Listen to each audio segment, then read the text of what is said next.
Hello, I have finished my hat. I didn't think I was going to. I finished it yesterday and I thought I wasn't going to have it ready for you for this week. It's been one of those weeks. So here's the top of it. That's what the top looks like. And now I'll give you a guide or two. I'm going to spin, you see. I'm going to spin slowly. It's like Paris Fashion Week on a budget. So there's one side, and then if we go to the back of the hat. And then if we go this side, look, I've got a matching other side. So this is all from Stash. The patchwork bit at the top is from a sample book for, I think, upholstery fabric, but it's all corduroy. And that's patchworked together to get enough fabric to make the hat. The lining is this, which is from the Stash. I think it was in a bundle that I bought off eBay to make Moore's bags out of. And then I had a bit left over that wasn't quite big enough to make Moore's bags, or to make a Moore's bag. So that's just been kicking around in the Stash, and that's some dodgy sewing in there. And then for the, it's not a brim, is it? It's a peak. So for the peak, wow. The thing about corduroy is it attracts every single bit of fluff within a 10-metre radius. So for the, what did I say this was? A peak, a bill. For this bit, anyway, the designer suggests buying a baseball cap at the op shop and then using the brim from that, or the peak from that. And I didn't want to do that because then I'd just be throwing out the rest of the baseball cap, and somebody might want to wear that if they're into it. So this is 2 layers from a display book. You know those books? They're that shape. They've got a load of plastic pockets in them that you can store your papers in, and they've got a heavy plastic cover. So I've got 2 layers of that in there because I had a display book that didn't really need a cover. So that's holding up quite well. It's not quite as thick as it should be. The thing about this is that the pattern calls for quite a lot of interfacing, including in the sweatband, which I'll talk about in a second, which is that bit there. And I couldn't find mine, so I didn't use any.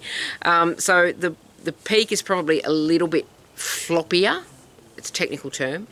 And the sweatband, which is just more of the corduroy, which is also from the Stash. If you follow me on Instagram, you would have seen the label, because the label on it says Woolworths. And I don't think Woolworths in Australia has sold fabric for 40 years. So I don't know where this came from. I don't know how long I've had it. But it's a quality brown cord. So the sweatband is supposed to have interfacing in it. And I think if it did, because when you finish this hat, you sew the sweatband on. I'm trying to hold this up in a way that's going to make sense. I don't think I can. So you sew the sweatband on, use your other hand, so it's standing up, and then you fold it back in. And I think if there was interfacing in it, it would probably sit in by itself. It doesn't if it's floppy. So there's some extraordinarily good hand stitching in there to hold it into place, except for over the bill because it doesn't need it. So it's done. I'm happy with it. As I said, I don't know if it suits me. Did I say that? I meant to say that. I don't know if it suits me, but I like it, so I'll keep it. I mean, I wasn't going to throw it out. I'll wear it. Now, the thing that I'm back to work on is just over there, so give me 1 second. Probably 4 seconds, I don't know. I'm back on the little loom. So this has not been touched for a long time. And I've just finished the first shuttle, so I'm just ready to bring in the second shuttle load. But that is how that is looking, and really not that much progress. You can just see there a little tiny bit of progress. There's 1 shuttle's worth of weaving on there. So I've still got quite a lot to go. If you look up that end, quite a lot to go. I do have plans for the big loom, but I also need to get some sewing done. I need to get a lot of things done, which is irritating. I need to get some sewing done. I'm trying to clear my space a little bit because my space is very full. And I've got a lot of Moore's bags that are cut out and waiting to be sewn. So I really should get stuck into those for just like a couple of days, get those numbers down, get a bit more space. Hello, mosquito. I wouldn't if I were you. That was my threatening mosquito talk. But yes, so that is what's happening on the little loom. I'm also working, of course, on my pieces for the Incognito Art Show, which I cannot show you yet. I've got 1 complete and 2 in the works, and then I can show you those, I think, at the end of July. So, you know, stay tuned for that, or just pop back in at the end of July if you're interested.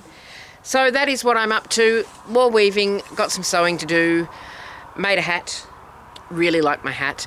I did actually see in the weaving group, somebody said, here I go off on a tangent, somebody was asking about a particular yarn and if anyone had woven with it. And somebody said yes, and she'd made basically a flat cap. And this is not quite a flat cap, I will say, before anyone corrects me. but she'd made a flat cap, and I thought, oh, I could weave my own fabric and make another hat. So that might happen, it might not. As I said, a lot to get done.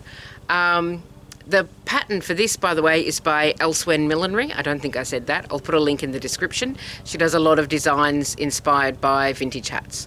So it's not quite a flat cap, but it's a cap that's a bit flat. That's probably enough babble. So thank you so much for watching. Take care of yourself, and I will see you next time. Bye for now.